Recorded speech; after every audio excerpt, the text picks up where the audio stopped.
ഈ 3 ശീലങ്ങൾ കരളിനെ ഗുരുതരമായി ബാധിക്കുമെന്ന് നിങ്ങൾക്കറിയാമോ? ഇവ വളരെയധികം ശ്രദ്ധിച്ചിരിക്കണം. മനുഷ്യരുടെ ആരോഗ്യത്തിന് ആധാരമായ ഒട്ടേറെ നിർണായക പ്രവർത്തനങ്ങൾ നടത്തുന്ന അവയവമാണ് കരൾ. ആരോഗ്യകരമായ ജീവിതചര്യ, ശരീരത്തിന് ഹാനികരമായ വസ്തുക്കളുടെ വർജനം, ഹെപ്പറ്റൈറ്റിസ് ബാധയ്ക്കെതിരെയുള്ള കുത്തിവയ്പ്, ക്രമമായ ഇടവേളകളിലുള്ള ആരോഗ്യ പരിശോധന എന്നിവയിലൂടെ കരളിന്റെ ആരോഗ്യം സംരക്ഷിക്കാനാകും. പലരും കരുതുന്നതുപോലെ കടുത്ത മദ്യപാനികളെ മാത്രമല്ല കരൾ രോഗം ബാധിക്കുന്നത്. മദ്യം കൂടാതെ ഈ 3 ശീലങ്ങളും നമ്മുടെ കരളിനെ ഗുരുതരമായി ബാധിക്കും. ഏതൊക്കെയാണവ?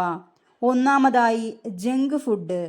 ഫാസ്റ്റ് ഫുഡുകളും സംസ്കരിച്ച ലഘുഭക്ഷണങ്ങളിലും വലിയ തോതിൽ അനാരോഗ്യകരമായ കൊഴുപ്പുകളും ഉയർന്ന അളവിൽ പഞ്ചസാരയും അടങ്ങിയിട്ടുണ്ട്. ഈ ഭക്ഷണങ്ങളുടെ സ്ഥിരമായ ഉപയോഗം കരളിന്റെ ആരോഗ്യത്തെ ബാധിക്കുമെന്നാണ് ടൈംസ് ഓഫ് ഇന്ത്യ റിപ്പോർട്ട് ചെയ്യുന്നത്. ഈ രീതിയിലുള്ള ഭക്ഷണങ്ങൾ അമിതമായി കഴിക്കുന്നതോടെ കരളിനത് സംസ്കരിക്കാൻ സാധിക്കാതെ വരുന്നു. തുടർന്ന് ഫ്രക്ടോസിനെ കരൾ കൊഴുപ്പായി മാറ്റുന്നു. കരളിലെ കോശങ്ങൾക്കുള്ളിൽ ഈ കൊഴുപ്പ് അടിഞ്ഞുകൂടുന്നത് non alcoholic fatty liver disease പോലുള്ള രോഗങ്ങൾക്ക് കാരണമായേക്കാം. കൂടാതെ ട്രാൻസ്വാൻഡ് ഉപ്പും അമിതമായി അടങ്ങിയിട്ടുള്ള ജങ്ക് ഫുഡുകൾ അമിതവണ്ണം, ഉയർന്ന രക്തസമ്മർദ്ദം എന്നിവയുടെ അപകട സാധ്യതയും വർദ്ധിപ്പിക്കുന്നു. ഇവയെല്ലാം കരളിനെയും ബാധിക്കും.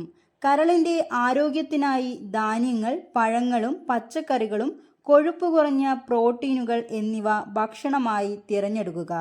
രണ്ടാമതായി പറയാനുള്ളത് വേദന സംഹാരികളാണ്.